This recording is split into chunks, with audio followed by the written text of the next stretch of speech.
Hello, everyone, and welcome back to Bitcoin News Weekly Live. I'm your host, Rob Wallace, and today we got a big show ahead of us because this last week, some really wild things just occurred. Let's go right into it. Okay, for the last 10 years, TradFi's strategy against Bitcoin was simple: a war of attrition. Close the accounts of those associated with Bitcoin, and through alienation, attempt to starve the beast. But this week, rather than continue the siege, banks and regulators offered a peace treaty to Bitcoin in 3 parts. And as a result, we witnessed the fastest convergence between Bitcoin and the US banking system in history. Let's assess the new state of play. First, the banks. PNC Bank, a top 10 institution with $500 billion in assets, crossed the Rubicon. Rather than just selling you an ETF wrapper, they're launching direct spot Bitcoin trading inside your regular bank account. Right next to your checking account, right next to your mortgage, there will now be Bitcoin. PNC is the first major US bank to offer the real thing. They realized what we've known for years. If they don't offer it, you'll go somewhere else that does. Next, the regulators. The CFTC just admitted that the US dollar is too slow for the modern world. They launched a pilot program to accept Bitcoin as collateral in derivatives markets. Why? Because Wall Street closes on Friday at 5 p.m. But in a global market, risk happens 24/7. When a margin call hits in the middle of the night, your treasury bonds are useless because the bank is closed. But Bitcoin is awake. This 16-year-old, nearly $2 trillion asset is forcing regulators to accept that their own settlement rails are obsolete. And finally, the OCC signing off on the riskless principle. The regulator just admit that buying and selling Bitcoin for clients is a logical outgrowth of standard banking. They ruled that it is now economic equivalent of acting as an agent for any other asset, meaning the bank is just an intermediary.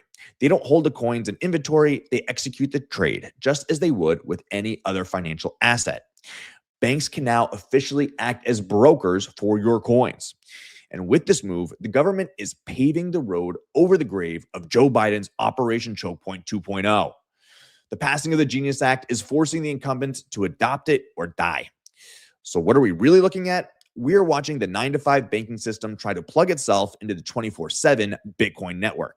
And the financial rails of the last 50 years are being forced to catch up. We went from an industry under siege to a Trojan horse outside their gates, to an asset inside their vaults, and now a network they need to keep up with just to stay in the 21st century. All right, everybody, welcome to Bitcoin News Weekly Live. Again, as I said, I'm your host, Rob Wallace, and I am very grateful to be joined by, today, Byron Hambly, a software engineer, developer over at Blockstream working on Liquid. Byron, how are you doing today? Hey, Rob, I'm great. Thanks for having me, man. Really stoked to be here. Great vibes. Cheers. Yes, absolutely.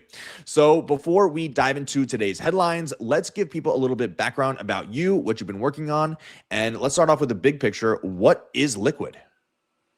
Hey, yeah, so Liquid is a network. It's a side chain. It's a side chain of Bitcoin where the native asset is Bitcoin. You can lock up your Bitcoin with the Liquid Federation to unlock it on the Liquid sidechain. And you can then gain a whole bunch of additional features like 1-minute block times, confidential transactions, and asset issuance. So like real world asset tokenization is happening on Liquid. There's Tether, there's MSTR, like strategy, tokenized shares.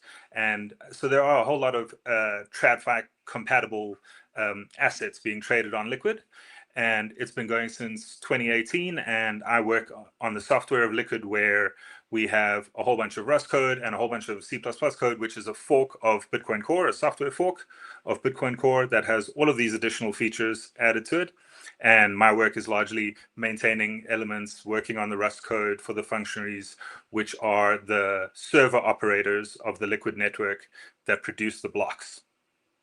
Yes. And so Liquid's been going on since 2018, as you said. And it's been, I mean, it's grown, and we have this federation, right? So there's all these different major, you could call them institutions, I guess, that play a part of this sidechain. Tell us how the federation works and what they do exactly. Sure. The Liquid Federation is now a group of companies and Bitcoin-related software entities that has reached almost 80 members. So the Liquid Federation in total is almost 80 members. You can take a look at liquid.net to see all those companies. And it's divided into 3 different boards. There's a membership board, a technology board, and an oversight board. And they all keep tabs on each other. And 15 of those companies are the functionary operators that run the Liquid network, creating the blocks, managing the multi-sig of the Liquid network Bitcoin, and anybody else can join the Liquid network by just spinning up an Elements node and running the Liquid chain. And looking back on 2025, what were some of the big developments this year for Liquid? Oh man, and number one for me was the launch of Simplicity on Liquid, which went live in July, I think. I know you had Andrew Polstra on here recently chatting about it, and that was really exciting times because Simplicity has been worked on for a number of years, and it's really an incredible piece of technology that hopefully will make it into Bitcoin someday. That was number one. I mean, the number of transactions on Liquid has picked up a lot this year. We've seen a lot of adoption and growth on Liquid, mostly thanks to Lightning Liquid swaps. So people will swap directly from Lightning to Liquid or back. That was pioneered by Aqua Wallet. The Blockstream app wallet now also has incorporated that. And in general, it's just slow organic growth on Liquid, where it's a very useful tool as an intermediary layer between Lightning and the base chain, where you can collect UTXOs there, you can accept Lightning without managing channels and liquidity, and you can issue new assets, you can transfer stuff like Tether or these tokenized assets, securities, and those kind of things. So Liquid is proving itself as a very useful tool in the background that is gaining traction. It may be slow, but it's rock solid. Yeah, it's battle tested, right? It's been around the block, and it definitely does what it's promised to do, right? So I think it's very cool how these projects can just grow over time, and then they hit product market fit, and then it can just explode, right? So I really look forward to diving a bit deeper into the headlines, which is one of yours, of course. So let's do that right now. We are here going over Bitcoin News Weekly Live. That's the name of the show. We put out a newsletter every single Monday morning, hits your inbox at 7 a.m. Eastern, and then we go live with a new guest each week at 11 a.m., and we break down all the biggest news in Bitcoin. Today, the headline: what banks know about Bitcoin that retail still doesn't? From bank accounts with BTC buys to Bitcoin-backed derivatives, a fresh era has begun. So let's dive right into it. We always start off with the adoption section, and the first headline, of course, is what you just mentioned. The Blockstream app now enables Liquid to Lightning swaps, allowing users to pay Lightning invoices from LBTC instantly, self-custodially, and privately. Big thing there, with no channels or inbound liquidity required. So pretty cool stuff here. Let's explain. What does this mean? Why is going from Lightning to Liquid so important, and what does it enable for the users? Yeah, I think it's really just a useful way of having to not manage channel liquidity in Lightning. There's a lot of great Lightning wallets, and they have different trade-offs regarding how, it may be custodial with a single custodian, and, at least with Liquid, it's federated custody of your Bitcoin while it's on Liquid. And you can then do trustless atomic swaps back out to Lightning and eventually to Bitcoin as well, which is already supported by Bolt's exchange. They pioneered this, I think it was 2 years ago now, when fee rates were extremely high because of spam on Bitcoin. And so we saw a huge uptick in usage on Liquid then, and kept most of it. Even though fee rates are way back down on the main chain, we have still a lot of action on Liquid, and a lot of wallets that are now including Lightning and Liquid by just being able to swap on Lightning receipt to Liquid, and when paying a Lightning invoice to swap from Liquid back to Lightning. It's really just a convenience for the user, where you don't have to pay that trade-off of, I need a node that's online to accept this Lightning payments, and so it kind of falls in a nice middle ground between single party custodial Lightning and completely self-custodial Lightning node and everything in between. Yeah. And so, I mean, the real point of all this is that we want to make it as seamless a process for the user, right? At the end of the day, we want them to, a lot of people are going to use Bitcoin and they have no idea that they're using the Lightning Network or that they're swapping with Liquid, right? That's the dream, correct? Yeah, exactly. It's, again, it's like the substrate of all these various swap architectures, and it just keeps ticking along. It's reliable. It's 99 point almost 9% uptime, no hacks, no issues, and that kind of reliability is really what you need for these kind of swaps. And was the interoperability of Liquid and Lightning from the beginning something that was aspired to, or was this just a new development that sort of came to fruition last year or so? Yeah, I believe Blockstream has always considered Liquid and Lightning complementary architectures. They have been working on Liquid since the sidechains white paper in 2015 or 2014, I think it was, when Blockstream launched. And they've also had core Lightning, their Lightning implementation, running almost as long since the Lightning white paper. So they didn't put all their eggs in one of those baskets because they're complementary technologies, as we see now with swapping between them, as well as in the future it is possible to have Lightning on top of Liquid, because Liquid uses a UTXO model just like Bitcoin. You could have channels on the Bitcoin network and channels on the Liquid network, and bridge nodes that have channels across them. And so eventually you'll be able to pay Lightning to Lightning from Bitcoin over Liquid, which is slightly different to this swap. It's kind of a mind F, but yeah, that's still in the works. I mean, that's a larger project, but they've always seen it. Blockstream has always seen it as complementary technologies. And in terms of privacy, I mean, Lightning is supposed to be the privacy focused way of doing your Bitcoin transactions, but Liquid as well. Does it compound on top of each other, the privacy, or how does that interact? I think Lightning has great privacy already, and what Liquid at least enables in this swap architecture is for those swap transactions to have confidential amounts as well. So you have, it's not really an extra layer of privacy, but it is additional privacy in your transaction graph when swapping between Lightning and Liquid.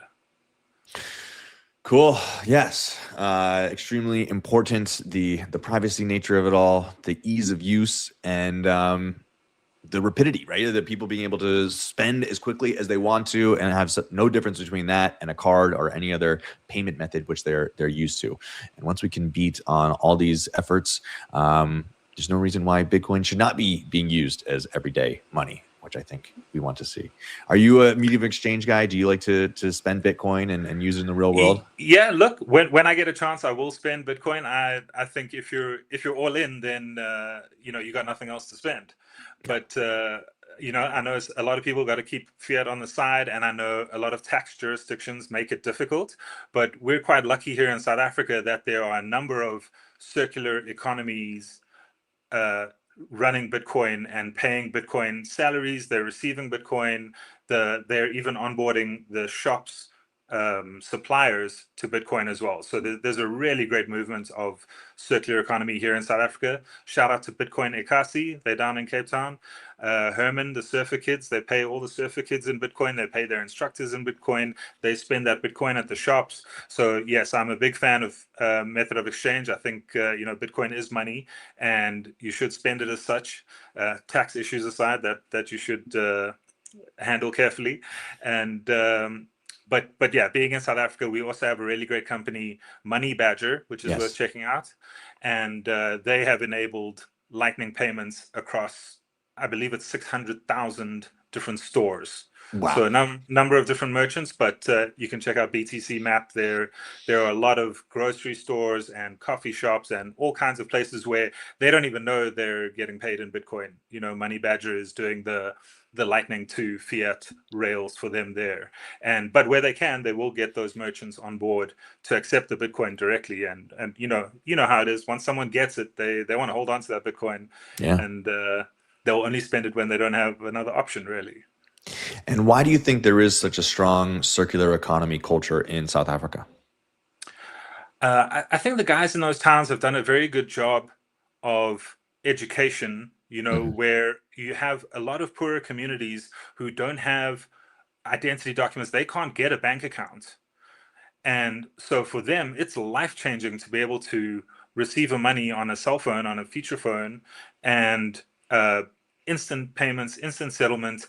And then once they see that they can receive money and spend it on goods they need, then they start to see the number go up part where they're Mhm. like, oh, I have this fixed amount of Bitcoin, but this month it's getting me more. I should rein in my spending, or it teaches you to have a lower time preference because you're like, I could really save and make something out of this. Yeah, and it's amazing how Bitcoin can meet people where they are, right? If you need a medium exchange first, then you learn store value. Here in America, in the West, we need to store value, and then we learn how amazing it is for medium exchange. So yes, it's that compounds on each other, and we have Bitcoin adoption. So let's dive into some more headlines here. In further Bitcoin adoption, let me zoom in a little bit. We got Save the Children.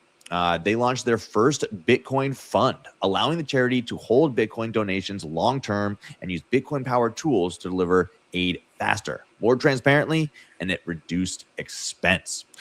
So we actually did a interview with this woman here, the head of it, Antonia Ropel, and she is telling us how Bitcoin can be used to really help change people's lives in some of the worst situations out there.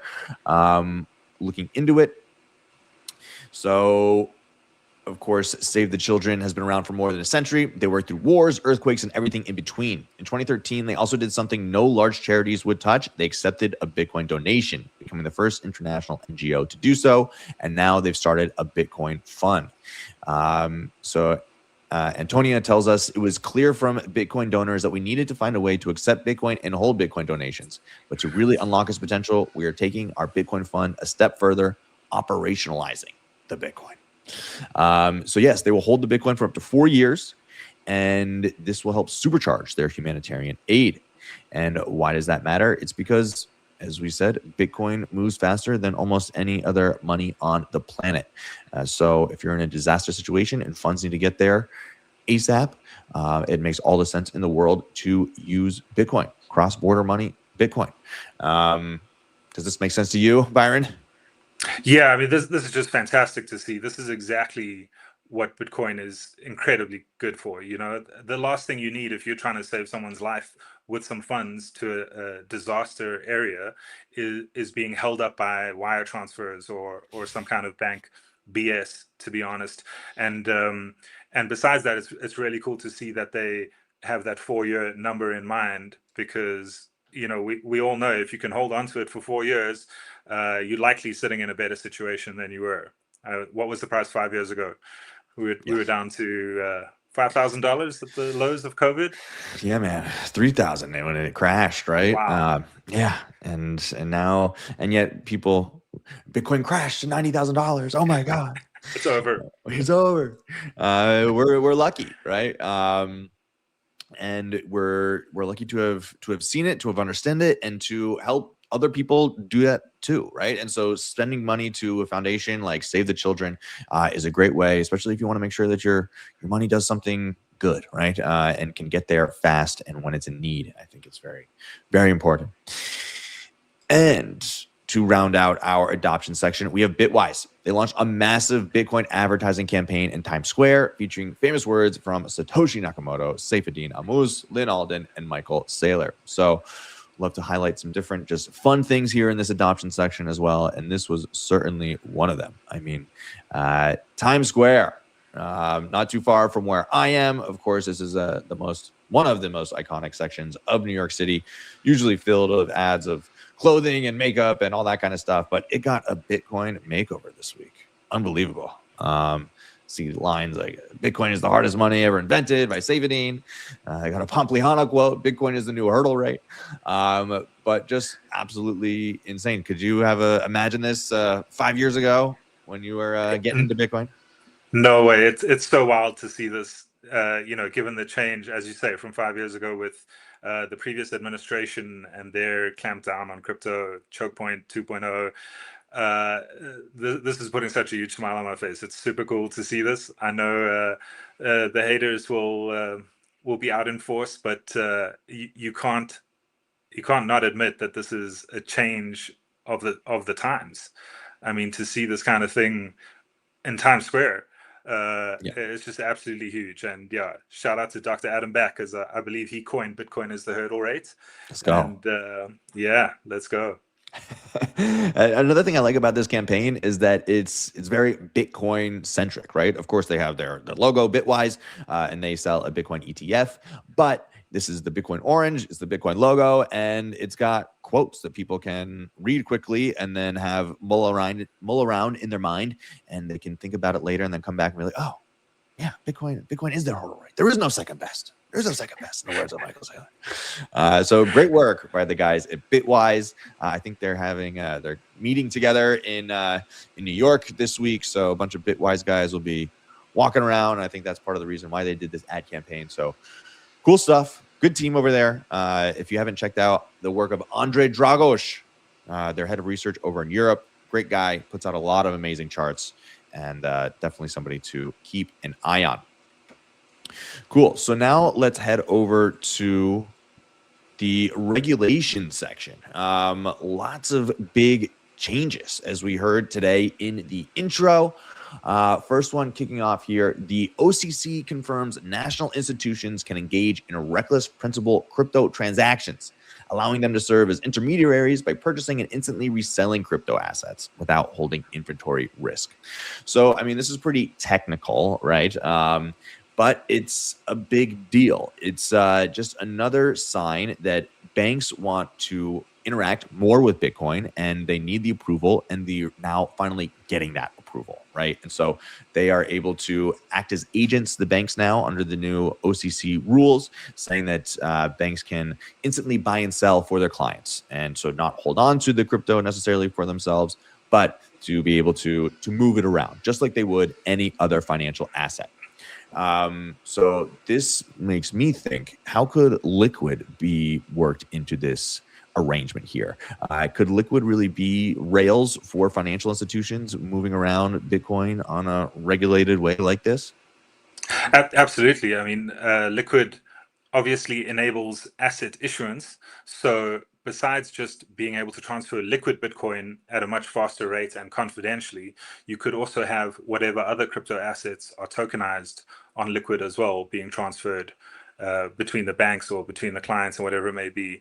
And yeah, I mean, this is just another case of where the incentives are aligned, right? Like you said, with the Bitcoin ETF, they're advertising Bitcoin because they make fees on their ETF. And in this case, the banks also want to make fees on their clients want to buy Bitcoin and crypto, but the banks want to be able to charge their clients fees for this. So the incentives are aligned to, thankfully, the regulation is moving along with it now, where they can risklessly sell these assets to their clients. They can act as a broker and buy as necessary and sell it or send it on or custody for the clients, however it works.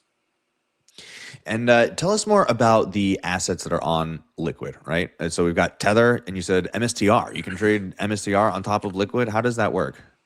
That's right. So for securities that are transfer restricted or issuer tracked, there is an additional Blockstream has an AMP service, which is asset management platform, where those issuers of the securities can define who their participants are that are actually allowed to own and transfer those assets. So in the jurisdictions where you have those securities that need those regulations in place, AMP helps to enable that.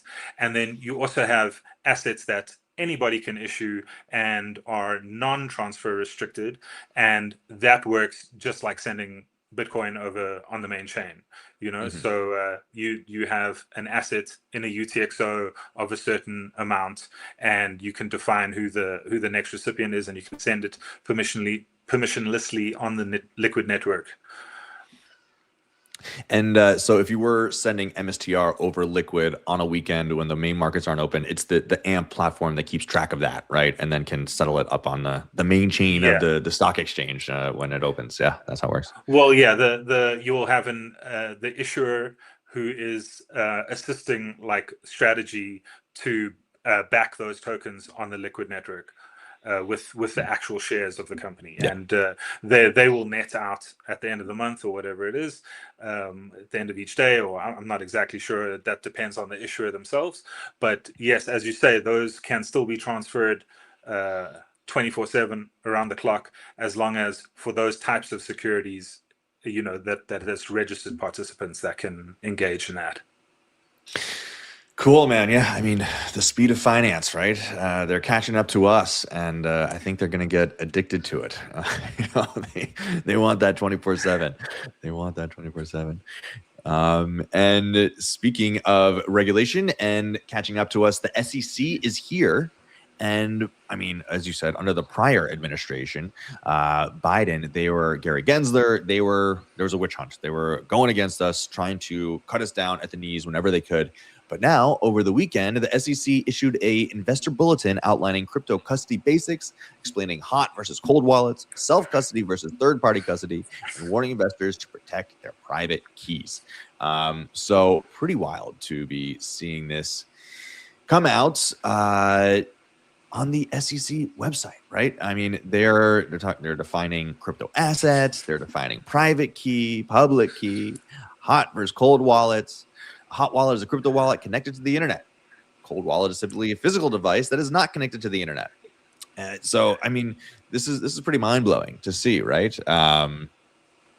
This is absolutely wild to see. I never would have thought I would see an SEC Gov article explaining that it's not your keys, not your coins.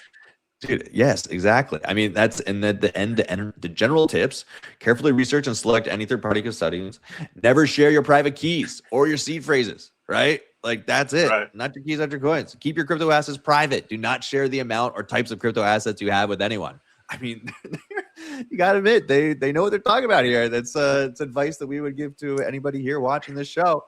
Watch out for crypto asset phishing scams. Yes, those are going up in number, of course.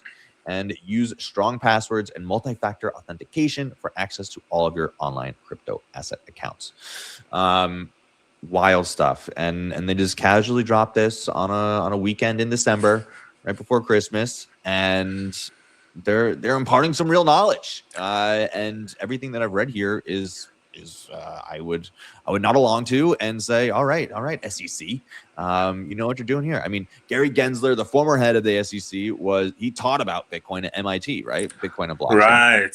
Okay. And this new guy, Paul Atkins, he's pro crypto, quote unquote. But I mean, this is very clear. The CFTC, the SEC, the OCC, all these organizations, these government offices are very much pro Bitcoin now. And we've seen that quite the change over the last year since Trump has become in office. But hopefully the rest of the world sees that America's playing in this sandbox and they want to come and play as well. And if we've got good information like this coming out, that's kind of promising. Absolutely. It's just wild to see. I'm almost speechless on this one. I don't even know what to say. Well, you'll be really speechless when they start talking about Lightning and Liquid swaps. Then you'll know that you made it. Yeah. Okay, let's go. Yeah. The next article is multi-sig. Yes, exactly. Cool. And then in the third article in the regulation section, this one was kind of mind-blowing. France introduces a law that would force Bitcoiners to report exactly how much crypto they hold in self-custody, even if they haven't sold, effectively creating a list that could be targeted by kidnappers. So over the weekend, or actually on Friday, we actually made a video about this. So we can play this video and then we can chat about it on the other end. France is going to put every single Bitcoiner in the country in serious physical danger with their new law. Here's the reality. France has become the global capital of the $5 wrench attack. Nearly 1/3 of all violent physical attacks against crypto holders in the last year happened there. We're talking kidnappings, torture, and people having their finger cut off, for their seed phrases. So what is the government doing to protect them? Well, they're not. They're serving them up on a silver platter. A new amendment will force you to report your self-custody wallet to the state if you have more than 5,000 euros in crypto, even if you never sold a single sat. They want a list of how much Bitcoin you have and where you live, creating a massive honeypot for bad actors. Remember, French tax agents have already been caught this year selling taxpayer data to organized crime for targeted burglaries. While gold and fine art owners do not need to disclose their holdings, this law essentially creates a shopping list of Bitcoiners for kidnappers to go after. And in true French style, the civil disobedience has already begun. The co-founder of Ledger has proposed a sabotage strategy, where everyone declares the ownership of fake billion-dollar coins to flood the system with garbage data. But rather than get wrapped up in vaporware altcoins, others are calling for mass non-compliance, simply refusing to report anything at all. Make no mistake, the French state is broke. They care more about ring-fencing your capital than they care about your well-being. If this happened to your country, what would you do? The Communist Party in... Yes, so wild. Many things to break down in this segment here. What's your first reaction? Man, this is so insane. This is absolutely crazy. I mean, I saw Jameson Lop's list of, the crypto wrench attacks. 22 I saw in France in the last couple of years, and as you said there in the video, the Ledger co-founder, his wife, both kidnapped, tortured. Man, that's horrific. And this is the other side of the coin, right? We see the US moving with pro regulations. This kind of regulation is an absolute disaster. It gives them a pathway to, they previously spoke about taxing unrealized gains, right? So this also gives them a path to that. And yeah, man, I think the sovereign individual thesis will play out, because why would you stay in a country that treats you this way when you could take your Bitcoin in your head somewhere else and be treated like the capital owner that you are, because you're going to contribute to, the economy in a positive way. It's absolutely insane to see this. And if this is the trajectory of the EU, has been really bad, but if this gets adopted across more places in the EU, it's an absolute disaster. Yeah, EU is definitely being squeezed right now, right? The whole entire global politics is completely changing. We've got US on one side, China on the other side, and of course, Europe is in the middle, which is engaged in a war, right? There's a war at the doorstep.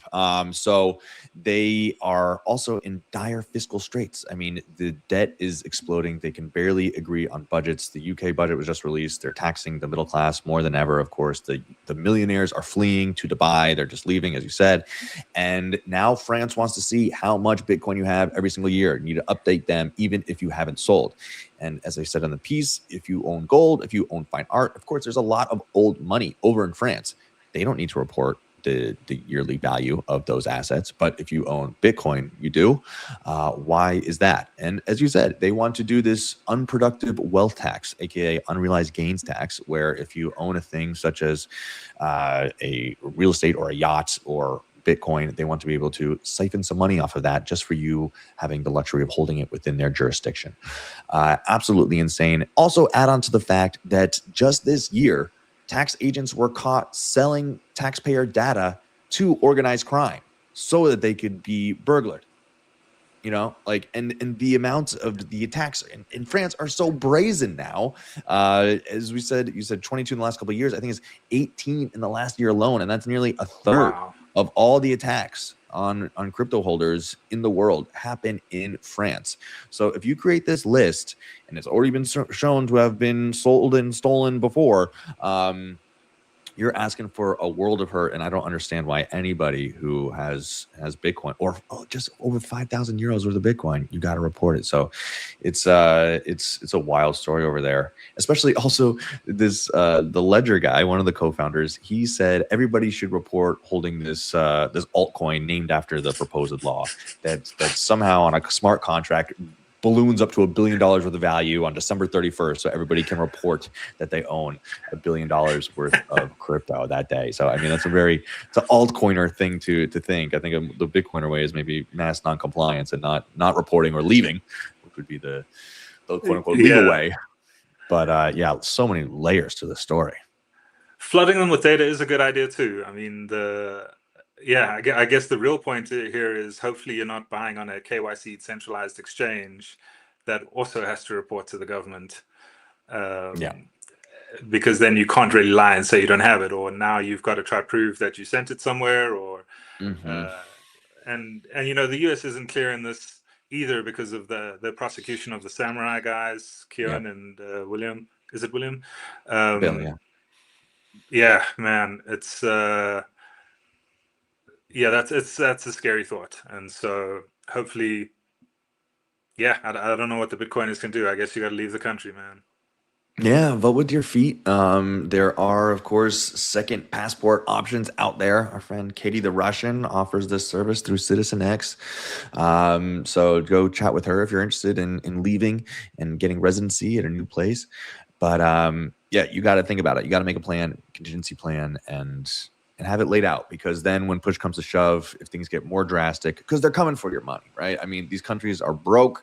They want to make sure that that wealth stays within their country so that they can siphon it off for themselves, keep the debt Ponzi alive some way, somehow. And you're the tax cattle, I mean, we all are to some extent. Some countries are much worse than others. So be prepared. Be prepared. All right. Well, going back to this other thing here, we got markets, the market section. Talk about a difference over here in America. PNC Bank will launch spot Bitcoin trading through Coinbase, becoming the first major U.S. institution to provide spot Bitcoin trading directly within their standard brokerage accounts, starting with private wealth clients. So we've got an article here over on Bitcoin News, came out last week. You're going to be able to buy spot Bitcoin right in your bank account, right next to where you see your savings account, your checking account, your mortgage. You'll be able to purchase Bitcoin. They've partnered with Coinbase to do this. This is years in the making. I think they first started talking back in 2021. They announced it in July, but now it's going live with their private wealth clients. And so this is these banks realizing that people want this. And if you're not going to give it to them, they're going to go somewhere else to get it. So they don't like to see a single dollar leave their platform. So why not offer it to the clients straight up? Yeah. Do you think that every bank within the next 5 to 10 years will start doing this, and you'll have Bitcoin right next to your fiat bank account? I suspect so. I mean, as you say, they want to get fees. They don't want their clients to go somewhere else and pay fees to buy Bitcoin.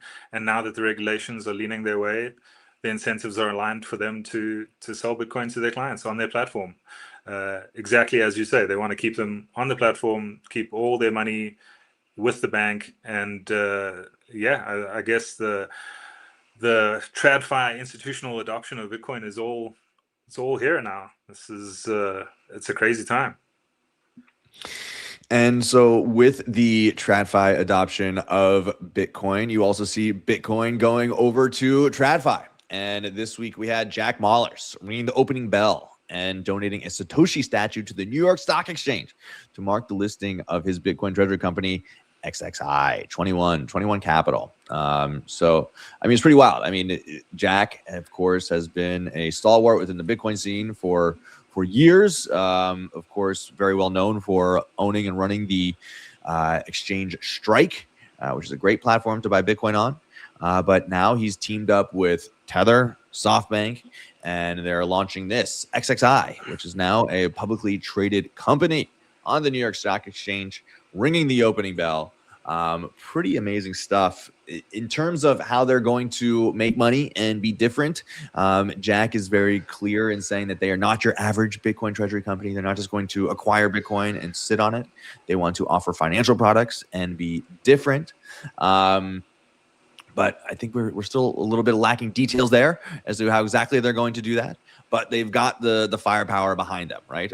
They now have over 43,000 Bitcoin transferred instantly from the Tether Bitfinex side over to this new company to start off, and bringing them with, I think they're number 4 on the list of all Bitcoin treasury companies. So that's pretty impressive. So they have the capital. They've got the international work. I mean, Jack's America, Apollo is from Italy. I got SoftBank in Japan. So you got all the different continents coming together in this one company. And then this of course though was the piece de resistance. The most beautiful thing was we've now got a Satoshi statue in the New York Stock Exchange. 21 of these Satoshi statues will be placed around the world. We've got one in Lugano. We've got one in Miami. We've got one in Tokyo. And now we have one in New York City. So what are your thoughts on this? Seeing a Satoshi statue in the New York Stock Exchange. I mean, it's just Bitcoin's really taking over cool. New York, dude. Yeah, it's taken over. And that is a serious bunch of heavy hitters in XXI in 21 hitting the market. As you say, if they're number 4 already in BTC Treasury Co's, that is a way to land with a bang.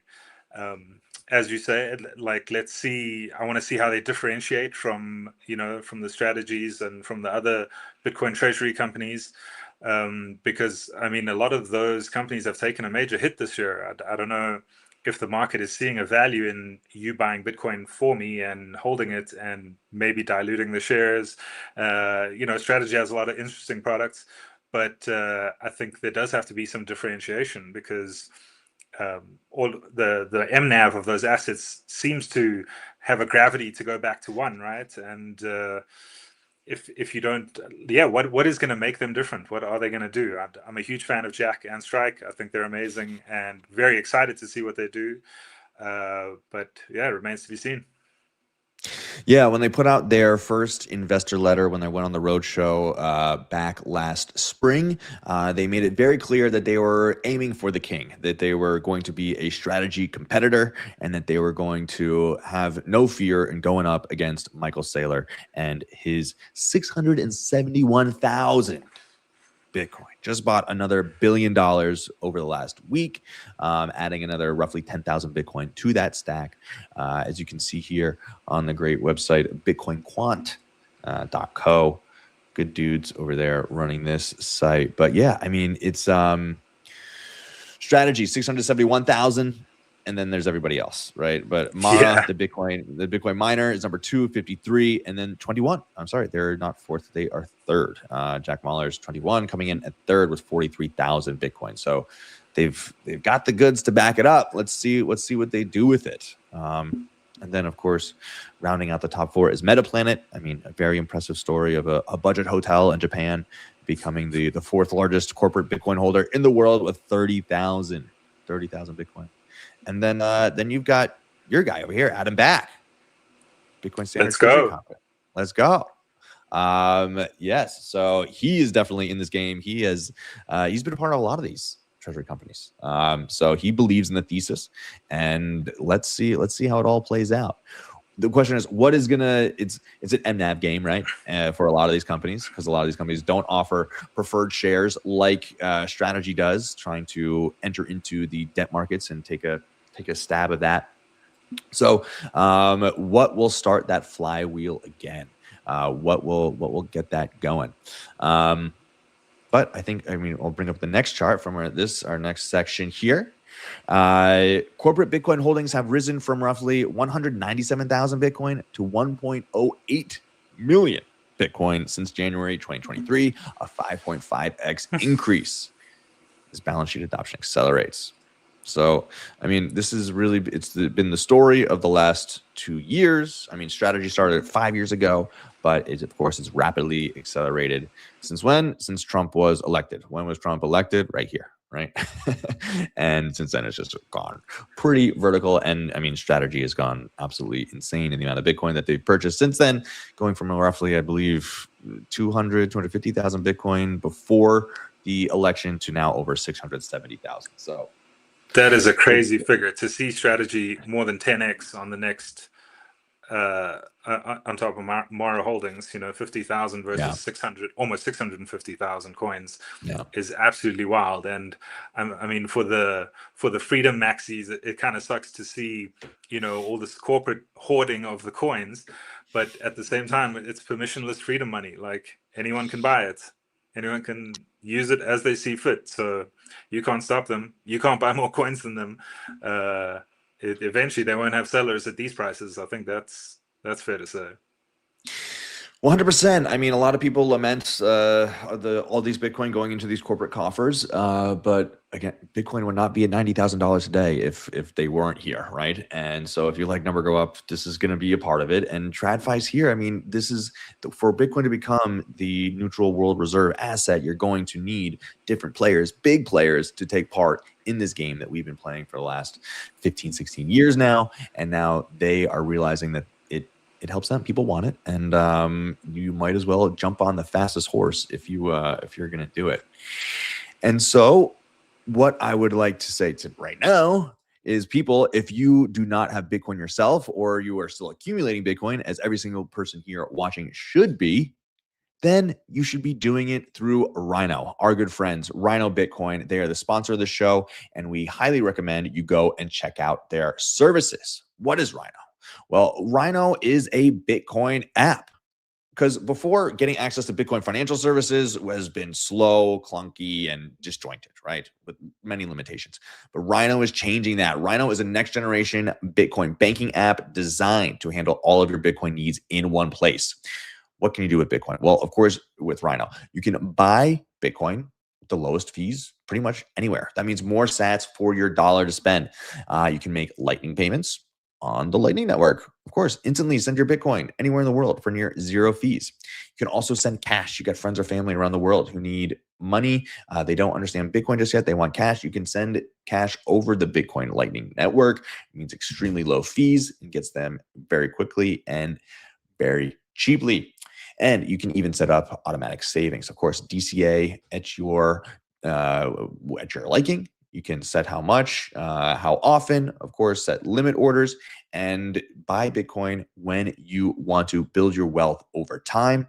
And this is just the beginning. Soon with Rhino, you'll be able to pay your bills, direct deposit, get a paycheck, send it directly to Rhino. They'll buy the Bitcoin, and you have Bitcoin instead of that dirty fiat in your bank account when you get paid from your boss.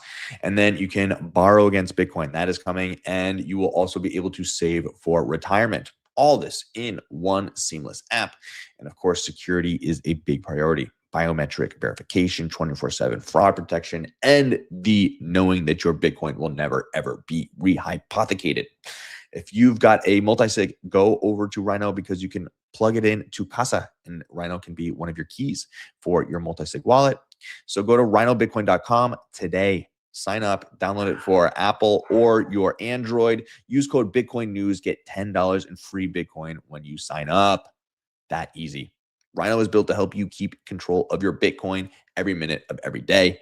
Highly recommend you go and check out Rhino. Great dudes. And $10 of free Bitcoin. Who knows how much that will be worth in the future. So, yes, let's get Byron back up here. Byron, we're at this time. Were you ever a Bitcoin miner? Did you ever mine Bitcoin? No, I wish I'd never gotten into that. I've got a bit axe. I'm playing the solo Nice. lottery. Let's see how it Nice. goes. The chances are slim, but there is a chance. Well, I mean, Bitcoin mining is a tough game, dude, right? And you gotta be aware of that. I mean, and some people, because it's so competitive, you need to have the cheapest energy in the world in order to compete. And we're seeing this play out in many different ways, many different jurisdictions. Texas, of course, has become pretty much the corporate Bitcoin mining center of the world. They've got the largest mining farms ever, and now AI is coming in, and they're battling it out for electricity in the Lone Star State. So Texas regulators warn AI data centers exceed Bitcoin miners in power demand, prompting utilities to screen large load requests to protect the grid from phantom demand. So yes,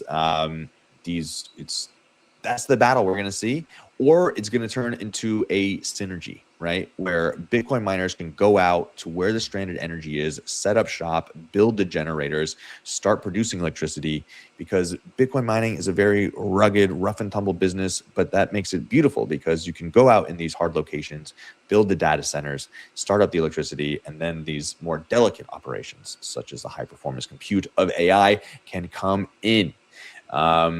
So yes, are you a big AI guy? Are you using AI a lot?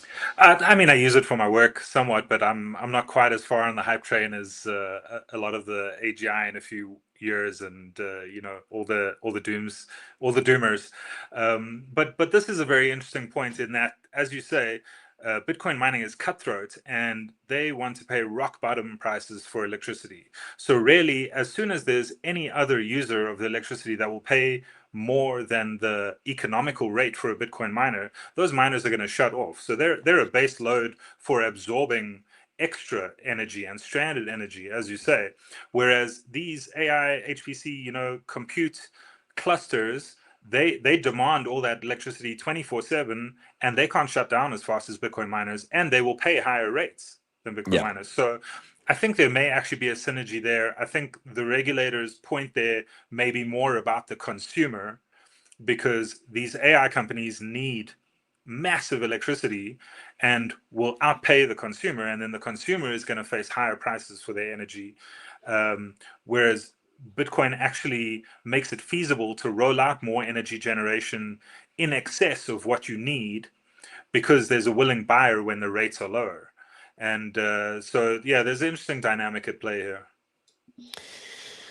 And of course, this is all seen in one chart here, the hash rate, which of course has gone just pretty much parabolic since 2019, 2020. We had the drop. This was a 50% drop in hash rate, right, when China went off the grid, but it's just a little blip in this chart. Now, as things tend to happen in Bitcoin, the big drops in the past turn into little blips of today. And now, but we're seeing another blip. If we zoom in here to the top, I mean, Bitcoin hash rate, I mean, we hit over an exahash, one zettahash, right? We're over a zettahash, and we're still over a zettahash, even though we've been falling the last, I guess 3 adjustment periods, last 6 weeks. We've seen the hash rate come down a little bit. I saw Matthew Siegel of Van Eck. He posted this might be some Chinese miners over in Xinjiang shutting off. This is the equivalent of, I believe, 400,000 Bitcoin miners with 200 terahash each being shut down over the last month or so. Why could that be? Well, I mean, it does seem as if over in Asia, there's a lot of sort of rogue Bitcoin mining operations going on. As we see here in this headline, Tajikistan's parliament passed a criminal code article imposing fines and prison sentences of up to 8 years for illegally mining Bitcoin with electricity taken from the national grid. So I think you see this a lot in the outskirts of China, Tajikistan, Russia. People will set up shop with a illegal Bitcoin mining grid farm, plug it into the grid, and siphon off some electricity. But we are in wintertime now in the northern hemisphere, and people's lives depend on having a constant stream of electricity to heat their homes. And so I think it makes sense for there to be seen some crackdowns in as winter months approach on these illegal operations. But it's just, Bitcoin is this global story of politics and banking and energy and everything that's going on. Everything cool is happening in Bitcoin, or Bitcoin reflects it somehow. So I think part of the story may be that, with the hash price lower now, maybe after the all-time high or running up to 126,000, you had a lot of people jumping into mining, and that price action has been muted for a while. And if they were calculating their costs on that price of Bitcoin, and now we're sitting at 89 or 90, they may just not be feasible anymore. And so part of the story may be that. But there is a big difference between illegally siphoning electricity from the grid, and as you say, people need that in winter to survive, versus what they're doing in Texas, where there's an agreement with the grid operators, and they are soaking up base load, and they are really paying rock bottom rates when nobody else is demanding that electricity. 100%. Speaking of legality of things, the last issue that we must talk on this week is, of course, Samurai Wallet. Samurai Wallet devs are to report to prison on the 19th, having signed a plea deal, right? Because they knew that the prosecutors were going after them. They could have gotten up to 25 years. They signed a deal for 5 years, and that 5 years will start at the end of this week. Keone, one of the Samurai Wallet devs, has been going on a media push the last 3 weeks or so, trying to raise as much awareness as possible for them, their mission, what they did, how it's been a witch hunt against them, and trying to raise awareness to sign a petition for Trump to pardon them. right? We had this impassioned plea here by Lieutenant Colonel Kevin Kelly. Let's just watch this real quick and then we can discuss.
Hello, hello.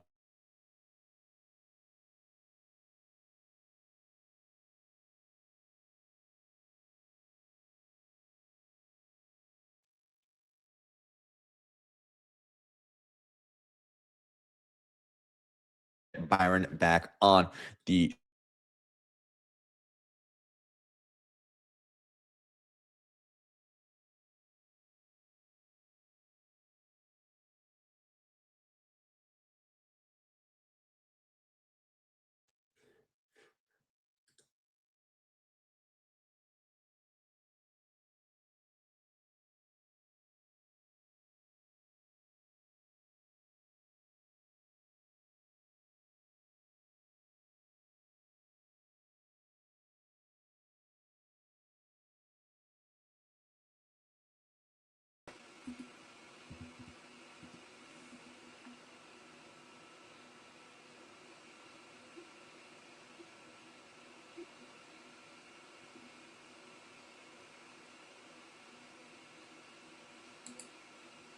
hello.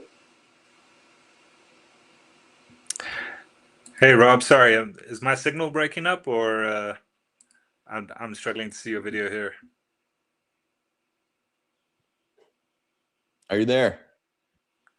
Yes. Do you hear me? Yes. Sorry about that, dude. No worries. Had a wicked storm yesterday, and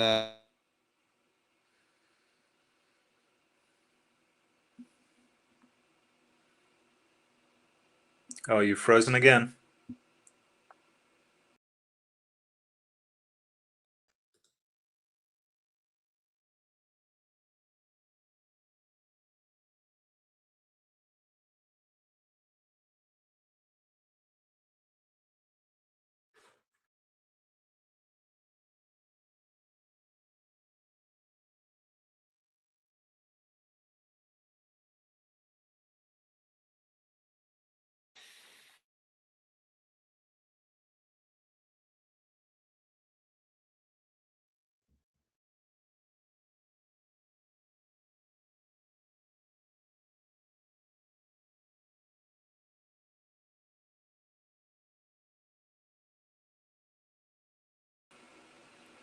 Okay, we are here.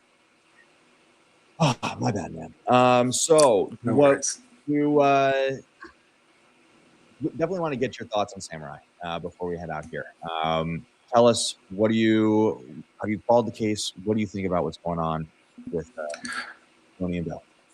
I haven't followed it extremely closely, but it really does seem like an absolute travesty of justice for software developers writing non-custodial code to be convicted of being money transmitters when that's not the case. And yeah, I mean, I guess I understand why they had to plead guilty eventually. You know, if you're facing 25 years and you don't have any funds left for your legal battle, sometimes you gotta bite the bullet.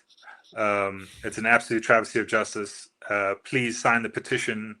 Let's get them pardoned by Trump. You know, because this happened way back in the 90s. You know, before my time, with the crypto export, cryptography export munitions, and the cypherpunks managed to win that round by, you know, printing code on T-shirts. Shout out to Dr. Adam Back again, and you know, making it plain that code is speech. There was an appellate case where code is speech. So this really seems like a travesty of justice. It's an absolute shame. It's terrible vibes. Terrible vibes. None of the TradFi adoption of Bitcoin makes any of this any better. Like this is scary. I'm a developer. I don't work on privacy tools, and you know, they may have done some inflammatory things, but that's still speech, right? Like freedom of speech is the First Amendment. This is such a shame. It is, and they made them plead guilty to some things that aren't even true, right? I mean, they're not a money transmitter. They never had the funds. And this was, of course, a case that went after them during the Biden regime and has now continued under Trump. And Trump has pardoned Ross Ulbricht, right? He's pardoned CZ. But if he really cared about Bitcoin and cypherpunks and the truth and justice, these are the guys that really need to be pardoned here. And it's up to the community to really make sure that it's known that it matters. We've got 6,938 signatures. That's a good start, but we need a whole lot more for this petition here to really make a difference. Go spread this, share this with your community. It's super easy to sign up and sign your signature to this petition.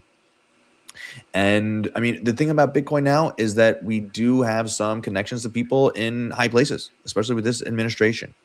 But if we just go silently into the night, we are going to let these two guys who are part of the Bitcoin community have to face 5 years in prison. As we said, they report in 4 days, but this fight will be continuing to go on until we see justice is served, right? This mission cannot be forgotten. So let's keep it going. Spread this petition, spread awareness. Keone's gone on like a bunch of podcasts in the last 2 weeks. Go check those out. Send those to friends and family. And yeah, let's get the word out. Well, Byron, we're here at the end of our hour for the Bitcoin News weekly live stream. You've been a fantastic guest, and I would love to have you back. Please tell people where to find you, your work on Liquid, Blockstream, everything. Yeah, thank you so much for having me, Rob. It was a great pleasure. I'd love to be back anytime. You can find me on X at Byron Hambly, and follow liquid_BTC on X, and you can check out the Liquid website at liquid.net. All the links are on there, and yeah, I appreciate you. This was a great show. Thank you. Cheers, man. All right, everybody. Yes, go ahead. Go check out Liquid. Go sign up for the Bitcoin News weekly newsletter and join us every Monday, 11 a.m. Eastern, right here with a new guest, and you get some great different perspectives, technical, political, banking, everything. We try to get a new focus on each week, and you really brought some great insights when it comes to the current status of Liquid Layer 2s and the rails that run this amazing thing called Bitcoin. Thank you so much, Byron, and we'll chat soon. Thank you.